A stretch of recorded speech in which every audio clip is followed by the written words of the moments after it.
ಎಲ್ಲರಿಗೂ ನಮಸ್ಕಾರ ವೀಕ್ಷಕರೇ.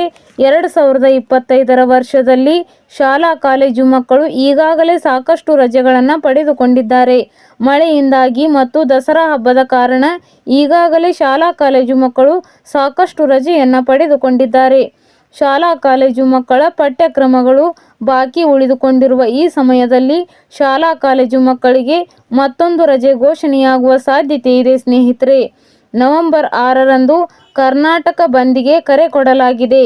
ನವೆಂಬರ್ 6ಕ್ಕೆ ಕರ್ನಾಟಕ ಬಂದ್ಗೆ ಕರೆ ಕೊಡಲಾಗಿದ್ದು ಶಾಲಾ ಕಾಲೇಜುಗಳಿಗೆ ರಜೆ ಘೋಷಣೆಯಾಗುವ ಸಾಧ್ಯತೆ ಇದೆ.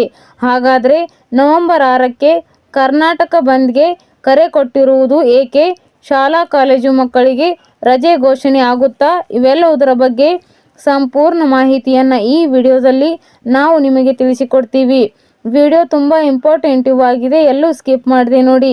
ಹಾಗೂ ಈ ಮಾಹಿತಿಯನ್ನು ಪ್ರತಿಯೊಬ್ಬರಿಗೂ ಶೇರ್ ಮಾಡಿ ಸ್ನೇಹಿತರೆ.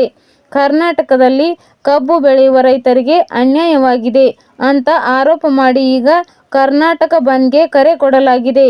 ಕಬ್ಬು ಬೆಳೆಗಾರರಿಗೆ ಅನ್ಯಾಯವಾಗಿದ್ದು ಈ ಕಾರಣಗಳಿಂದ ಕರ್ನಾಟಕ ರಾಜ್ಯಾದ್ಯಂತ ದೊಡ್ಡ ಮಟ್ಟದ ಹೋರಾಟವನ್ನು ಮಾಡಲು ಕರೆ ಕೊಡಲಾಗಿದೆ. ಬೆಳಗಾವಿಯಲ್ಲಿ ಕಬ್ಬು ಬೆಳೆಗಾರರ ಹೋರಾಟದ ಕೂಗು ಈಗ ಮುಗಿಲು ಮುಟ್ಟಿದ್ದು ಪರಿಸ್ಥಿತಿ ಇನ್ನಷ್ಟು ಬಿಸಿಯಾಗಿದೆ ಅಂತ ಹೇಳಬಹುದು. ಕಬ್ಬು ಬೆಳೆಯುವ ರೈತರಿಗೆ ಸಾಕಷ್ಟು ಅನ್ಯಾಯವಾಗಿದ್ದು ಈ ಕಾರಣಗಳಿಂದ ಕರ್ನಾಟಕ ಬಂದ್ಗೆ ಕರೆ ಕೊಡುವ ಸಾಧ್ಯತೆ ಇದೆ.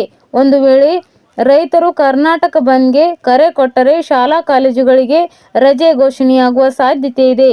ಇದರ ಬಗ್ಗೆ ಸರ್ಕಾರ ಯಾವುದೇ ರೀತಿಯಲ್ಲಿ ಅಧಿಕೃತವಾಗಿ ಘೋಷಣೆ ಮಾಡಿಲ್ಲ. ಕಬ್ಬು ಬೆಳೆಗಾರರ ಹೋರಾಟ ಈಗ ರಾಜ್ಯದ ಮೂಲೆ ಮೂಲೆಗೂ ತಟ್ಟಿದೆ ಅಂತ ಹೇಳಬಹುದು. ಸ್ನೇಹಿತರೆ, ಕರ್ನಾಟಕ ಬಂದ್ ಬಗ್ಗೆ ನಿಮ್ಮ ಅನಿಸಿಕೆ ಅಭಿಪ್ರಾಯವನ್ನು ನಮಗೆ ಕಮೆಂಟ್ ಬಾಕ್ಸ್ನಲ್ಲಿ ತಿಳಿಸಿ.